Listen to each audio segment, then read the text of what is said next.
어서오세요. 반갑습니다.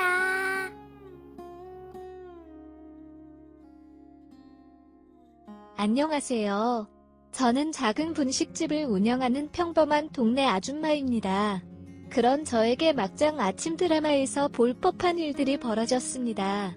그 황당한 일들을 말씀드리기 전에 전체적인 제 상황과 함께 이야기를 풀어보려고 합니다. 저는 작은 회사였지만 일하던 분야에서는 나름 처우가 좋고 다니고 싶어 하는 회사에서 직장 생활을 하였습니다. 하지만 결혼 및 임신을 하였습니다. 작은 회사였기에 육아휴직은 불가능했습니다. 제가 가지고 있는 연차를 다 사용하고 회사에서 출산한 점을 고려해서 무급휴가 일주일 정도 주는 것이 전부였습니다. 하지만 특별히 아이를 맡아줄 가족도 없었고 태어난 지 100일도 안 된 아이를 어린이집에 맡기고 싶지도 않아 결국 퇴사를 하게 되었습니다. 그렇게 몇 년간 육아과 가정 살림을 하면서 지냈습니다. 아이가 어느 정도 크고 어린이집을 다닐 수 있을 때쯤 취업의 문을 두들겨 보았지만 경력 단절이 된 아줌마를 뽑아주는 곳은 없었습니다. 결국 식당에서 일을 시작하게 되었고 거기서 쌓은 경험과 노하우로 작은 분식집을 창업하게 되었습니다. 한 1년쯤 장사를 하였을 때쯤 남편의 직장 문제로 주말 부부로 지내게 되었습니다. 여기까지가 제 상황입니다. 사건 사고는 지금부터 말씀드리겠습니다. 주말 부부 초반에는 특별한 경우가 아니면 자주 올라왔습니다. 아이랑도 놀아주고 가게 수리도 도와주고 그런 아주 자상한 남편이었습니다.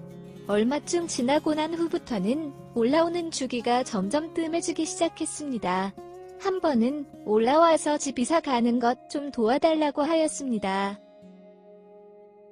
그랬더니 포장이사 불려서 하면 되지 바쁜 사람을 그깟 일로 오라가라 하는 것이냐며 저한테 상식이 있냐고 화를 내면서 묻더군요. 그때까지만 해도 그냥 피곤하기도 하고 일도 많고 하니까 남편도 지치고 예민해져 있다고 생각했습니다.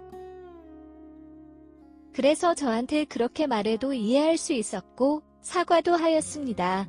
하지만 어느 순간부터는 다투는 횟수는 많아졌고 그걸 이유 삼아 더 안 올라오는 것이었습니다.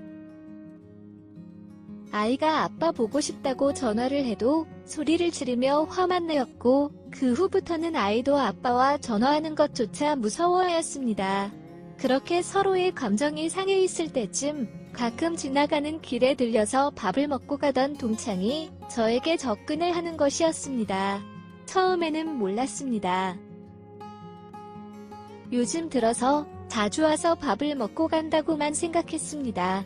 한가한 시간대 와서는 외근 가는 길에 밥 먹으려 들렸다며 밥도 먹고 커피도 마시며 이런저런 대화도 하다가 갔습니다. 그러다 한 번은 일 끝나고 시간 되면 맥주나 한잔하자고 말을 하는데 어린이집에서 아이를 데려와서 애도 봐야 하고 집안일도 해야 했기에 다음에 먹자고 계속 거절을 하였습니다.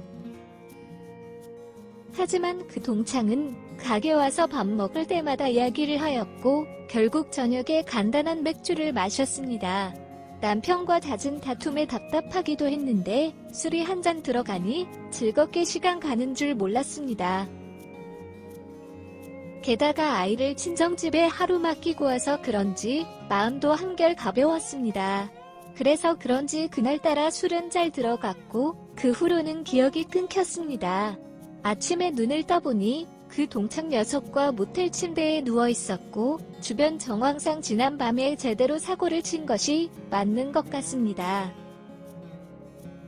놀래서 벌떡 일어나니 동창도 깨면서 속 괜찮냐고 묻는데 어떻게 된 거냐고 물었고 지난밤에 있었던 일들을 다 설명해 주는데 더 이상 듣는 것조차도 거북했습니다.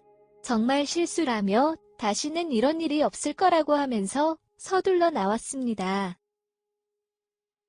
그 후로 그 동창에게 오는 연락을 무시하였습니다.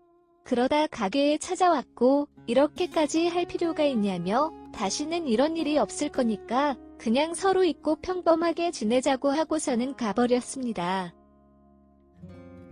저도 너무 했나 싶어서 그날 저녁 먼저 연락을 했고 평소처럼 지내고 있었습니다. 그런데 저에게 자꾸 그날 일이 기억이 난다면서 한 번만 더 모텔을 가자고 말을 하는 것이었습니다. 절대 안 된다고 강력하게 거절하면서 한 번만 더 그런 이야기하면 다시는 가게에 찾아오지도 말고 연락도 다 차단할 거라고 하였습니다.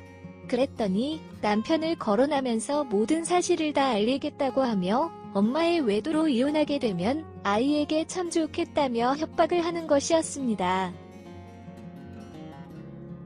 마음대로 해보라고 큰 소리를 쳤지만 마음 한편으로 걱정도 되고 엄청난 두려움이 몰려왔습니다.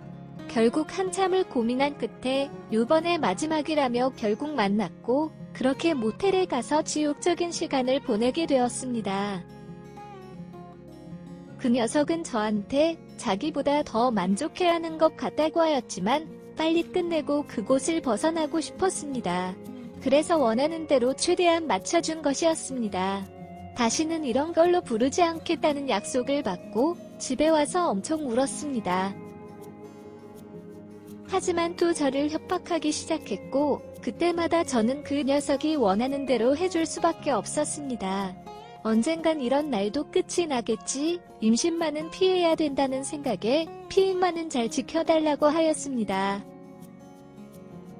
그때마다 알았다며 대답을 잘하던 그 녀석이 저를 결국 임신까지 시켜버리고 말았습니다. 얼마 지나지 않아 남편은 그 녀석과 모텔 들어가는 사진, 산부인과 진료 받으려 들어가는 사진 등을 보여주며 바람 피우는 것도 모자라서 내연남 아이까지 임신했냐며 이혼을 요구하였습니다. 그러면서 놀고 있는 아들을 보며 자기 아들이 맞기는 하냐고 묻는 것이었습니다. 너무 서러웠고 있었던 사실을 다 말하였지만 제 말을 들어주지도 믿어주지도 않았습니다. 그렇게 이혼을 하게 되었고 그 녀석도 뱃속의 아이가 자기 아이인지 남편 아이인지 알 수가 없다며 가버렸습니다. 그렇게 아들과 뱃속의 아이와 저만 이 세상에 남게 되었습니다. 배는 불려오지만 지켜야 할 자식들이 있기에 하루하루 열심히 장사를 하였습니다. 남편이 보내는 주는 양육비도 처음에만 한두 번 보내주고 끊겼습니다. 갑자기 작아진 집과 하루가 다르게 불려오는 배를 어린 아들에게 지금 당장 다 설명해 줄 순 없습니다. 하지만 그래도 내가 저지른 실수 때문에 벌어진 결과들이기에 적어도 아이들만큼은 최선을 다해서 키우겠다고 다짐했습니다. 몇 개월쯤 지났을 때쯤 전 남편의 재혼한다는 소식을 들었고 그냥 무시했습니다. 그런데 그 결혼식을 다녀온 지인으로부터 이상한 소리를 들었습니다. 그 결혼식에 저를 이렇게 망쳐놓은 동창 녀석이 왔고 전 남편과는 환하게 웃으며 인사도 하고 사진도 찍었다는 것이었습니다. 아무리 이해를 해보려고 해도 자기 부인과 바람이 났던 놈인데 저렇게 지낸다는 것이 말이 안 되었습니다. SNS 등을 뒤져보면서 그 둘이 주고받은 댓글들을 찾아보았고 확실한 증거는 없지만 그 둘이 저를 함정으로 몰아넣었다는 확신이 들기 시작했습니다. 그리고 현재 아무리 찾아보려고 해도 증거를 못 찾고 있습니다. 앞으로 어떻게 하면 좋을까요? 정말 미치겠습니다. 도와주세요. 감사합니다. 오늘의 사연은 여기까지입니다. 구독과 좋아요, 알림 설정 부탁드립니다. 긴 글을 읽어주셔서 감사합니다. 구독과 좋아요 꾹꾹 눌러주세요. 꾹꾹. 알림 설정도 꾹꾹 눌러주세요.